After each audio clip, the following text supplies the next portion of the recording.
Hi friends, welcome to our channel. இன்னைக்கு நாம பார்க்க போறது சூப்பரான ஒரு ரெசிபி தான். வாங்க வீடியோக்குள்ள போலாம். நாம இன்னைக்கு பண்ண போறது சோலே பட்டூரா. அதுக்கு ஃபர்ஸ்ட் நம்ம வந்து சன்னா மசாலா ரெடி பண்ணனும். சன்னா மசாலாக்கு இன்னொரு நேம் தான் சோலே. இப்போ பாத்தீங்கன்னா கொண்டக்கல்ல நான் ஊற வச்சிட்டு 4 மணி நேரம் வேக வச்சிருக்கேன். வேக வச்சது பாத்தீங்கன்னா இந்த அளவுக்கு நம்ம கையில் எடுத்து பிரஸ் பண்ணும்போது நல்லா மசியணும். அந்த அளவுக்கு வேக வச்சிருக்கேன். இப்போ அடுப்புல ஒரு கடாய் வச்சிருக்கேன். கடாய் வச்சுட்டு கடாய் சூடு வரவும் கொஞ்சமா எண்ணெய் சேர்த்துக்கலாம்.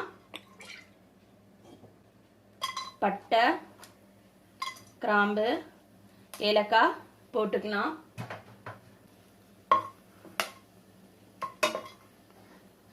வெங்காயம் வந்து அரைச்சு வச்சிருக்கேன், அதை இதுல சேர்த்துக்கலாம். இதோட அளவுகள் எல்லாமே நான் டிஸ்கிரிப்ஷன் பாக்ஸ்ல கொடுக்குறேன், செக் பண்ணிக்கோங்க.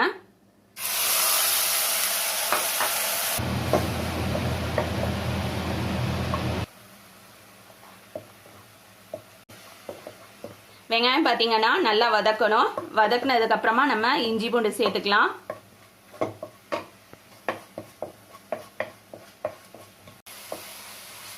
வெங்காயம் வதங்கினதுக்கு அப்புறமா மிளகாத்தூள் சேர்த்துக்கலாம்.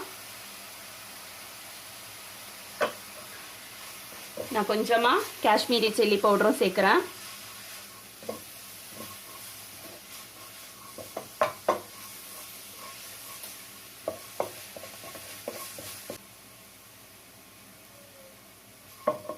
ஜிஞ்சர் கார்லிக் பேஸ்ட் சேர்த்துக்கலாம்.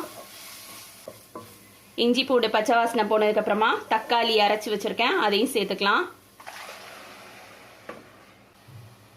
உப்பு கொஞ்சமா சேர்த்துக்கலாம்.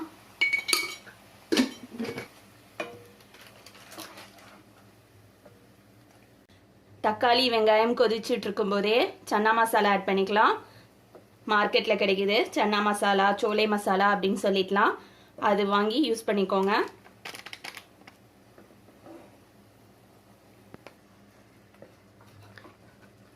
இப்போ நம்ம வேக வச்சிருக்க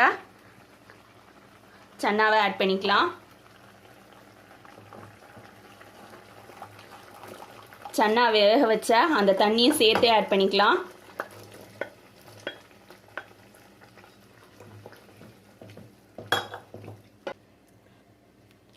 சன்னா சேர்த்ததுக்கு அப்புறமா ஒரு 10 நிமிஷம் மூடி போட்டு வேக வைக்கலாம். ஏற்கனவே சன்னா வெந்திருக்கிறதால ரொம்ப நேரம் வேக வைக்கணும்னு அவசியம் இல்லை. மசாலாவும் சன்னாவும் ஒன்றா மிக்ஸ் ஆகணும், அதுக்காக தான் நான் 10 நிமிஷத்துக்கு அப்புறம் காட்டுறேன். 10 நிமிஷம் ஆயிடுச்சு, நம்ம திறந்து பார்க்கலாம்.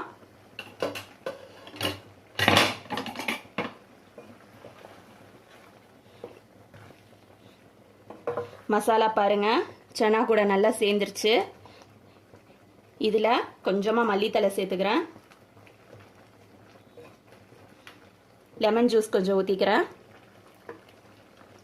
லெமன் ஜூஸ் ஊற்றும்போது அடுப்பு ஆஃப் பண்ணிடலாம்.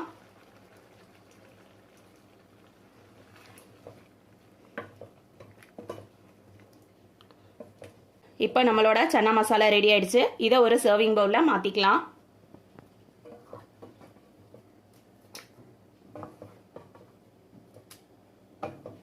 இப்போ நம்மளோட சன்னா மசாலா ரெடி ஆயிடுச்சு. இதுக்கு காம்போ பார்த்தீங்கன்னா சோலே பட்டூரா நல்லாயிருக்கும். பட்டூரா வச்சு சாப்பிட்டீங்கன்னா ரொம்ப சூப்பராக இருக்கும். அதே மாதிரி சமோசா கூட வச்சு சாப்பிட்றதுக்கும் நல்லாயிருக்கும். இதே மாதிரி நீங்களும் உங்கள் வீட்டில் செஞ்சு பாருங்கள். தேங்க்ஸ் ஃபார் வாட்சிங்.